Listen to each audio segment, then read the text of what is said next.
Hello. नमस्ते। मैं अभय चौधरी लामडिंग असम से। तो मैं आज विश्वकर्मा पूजा के हिसाब से मैं एक वीडियो दे रहा हूँ। हमारे यहाँ जो विश्वकर्मा का पूजा मनाया जाता है, ये मतलब एक तरह से मतलब वो गाड़ियों वाहनों का पूजा किया जाता है। असल में ये चीज़ सिर्फ वाहनों के लिए नहीं है। ये एक मतलब वास्तुशिल्प है। मतलब ये एक आर्टिस्ट है। मतलब ये जो हम लोग जो जिस रिचुअल्स को मनाते हैं, जो मतलब जो मूर्तियाँ बनाते हैं, जो मतलब इसमें जो जो आइडल्स देखा जाता है, मतलब तो ये जो नाम जो है माने विश्वकर्मा, तो ये मतलब हो गया आपका एक तरह माने एक इंजीनियर। अब ये सिर्फ गाड़ियों के लिए नहीं, ये आपका वास्तुविद के लिए भी सेम ही है। तो वास्तु का तो इसका अलग विज्ञान है, ये भी इसके लिए फिर अलग से मतलब मैं चर्चा करूँगा। तो ये वास्तु होता है, ये फिर ये भी पंचतत्व वो बेस्ड है, मतलब 5 एलिमेंट्स के ऊपर। तो 5 एलिमेंट्स तो आप सब जानते हैं, जैसे आपका हो गया आकाश, जल, अग्नि, वायु और पृथ्वी। ये 5 एलिमेंट है।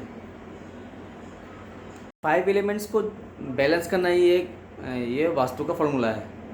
इसमें मेनली है आपका सन राइज से लेकर के सन वेस्ट तक जो प्रोसीड्यूर चलता है, उसी को ध्यान में रख के हम किसी वास्तु के हिसाब से किसी चीज़ को निर्माण करते हैं।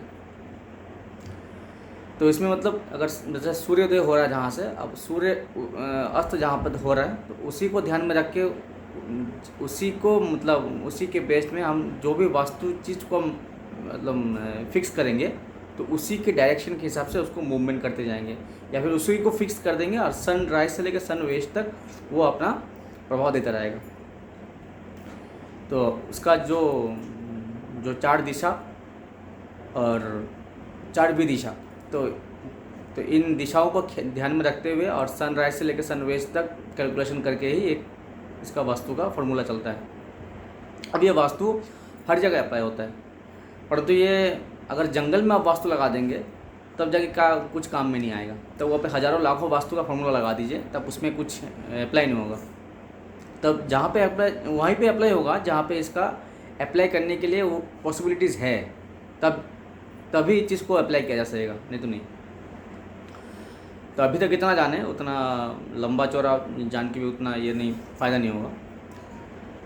तो नॉर्मल सिंपली इतना जाने कि वास्तु को ध्यान में रखने के लिए हमें हर चीज़ को ध्यान में रखना पड़ता है, सब दिशाओं को ध्यान में रखना पड़ता है, उसमें हर दिशाओं में हर एलिमेंट को ध्यान रखना पड़ता है।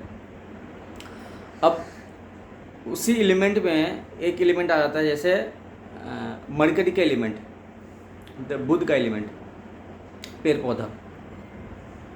अब इसमें से हम लोग मतलब अनजाने में अपने घर पे कुछ मतलब गलत मतलब पेड़ पौधा लगा लेते हैं, जिसके कारण मतलब वास्तु में कुछ साइड इफ़ेक्ट आना शुरू हो जाता है।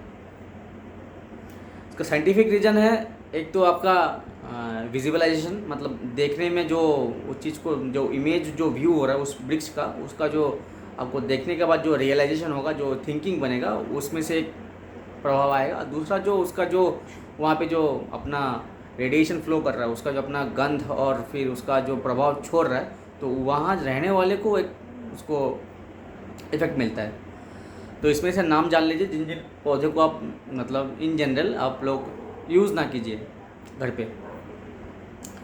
मतलब जहाँ घर 4 दीवारी में बंधा हुआ है, आप लोग रह रहे हैं, आप लोग का मतलब फेंसिंग है, मतलब घेराव है, उसको उसके बाउंड्री के अंदर अंदर इस चीज़ को ना लगाएं।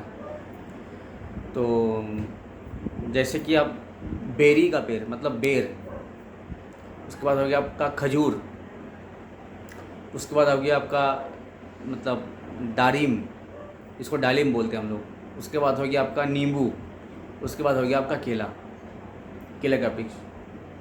ठीक है, इन वृक्षों को आप लोग घर पर मतलब यूज़ ना करें, मतलब लगाए नहीं इसको, टॉप में भी हो या फिर मिट्टी में मतलब रोप के भी हो, जैसे भी करके उसको मतलब घर से हटाने में बेहतर है। ठीक है, मतलब मैं फिर से नाम से बता दे रहा हूँ, बेर, खजूर, नींबू, दाड़िम और आपका केला। तो साइड इफ़ेक्ट ये मिलेगा कि ये जितना मैंने नाम बताया वृक्ष का, ये 5 वृक्ष का नाम बताया, इससे आपको मतलब अगर कहीं पे हॉरोस्कोप से कहीं मार्स खराबी आ रहा हो, मरकरी ख़राब हो रहा है, या राहु मरकरी कॉम्बिनेशंस में आ रहा हो, राहु और मार्स में आ रहा हो, कहीं सैटर्न खराबी में आ रहा हो, कहीं पे आप केतु खराबी में हो रहा हो, तब ये प्लानेट घर पे एक मतलब एग्रेसिव एटीट्यूड दे देगा। मतलब वो एक घर में एक कलह कलेश का एक मतलब माहौल क्रिएट करवाएगा। हाँ, उसमें सिर्फ इसी चीज़ को देखने से नहीं होगा, और आगे भी बहुत कुछ एडवांस लेवल पे जाना पड़ेगा और उसको रीड होना ज़रूरी है। मैं इन जनरल बता रहा हूँ जो मतलब वास्तु के हिसाब से सिर्फ एक चीज़ से मेजर करने से उस चीज़ को मतलब प्रभाव मतलब न्यूनता नहीं ला जा सकता है। हर चीज़ को बैलेंस करना होता है।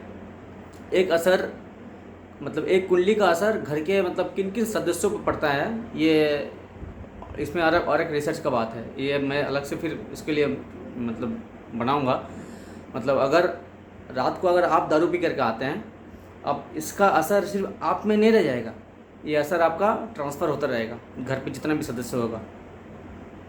तो इसलिए एक हॉरोस्कोप सिर्फ आप पे ही बेस्ड नहीं है, आपके जितने सदस्य हैं घर पे उसी रिलेटिव्स के साथ साथ हर जगह वो हॉरोस्कोप का प्रभाव जुड़ता जाता है, मतलब कुंडली का प्रभाव जुड़ता जाएगा आपके कर्म के हिसाब से।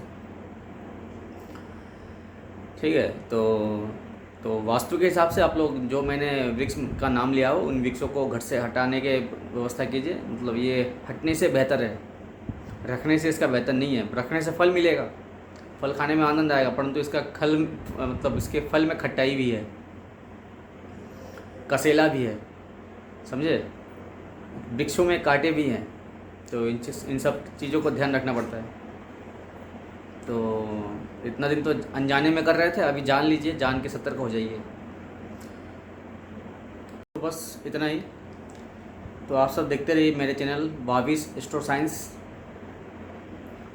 और लाइक शेयर और सब्सक्राइब करते रहिए।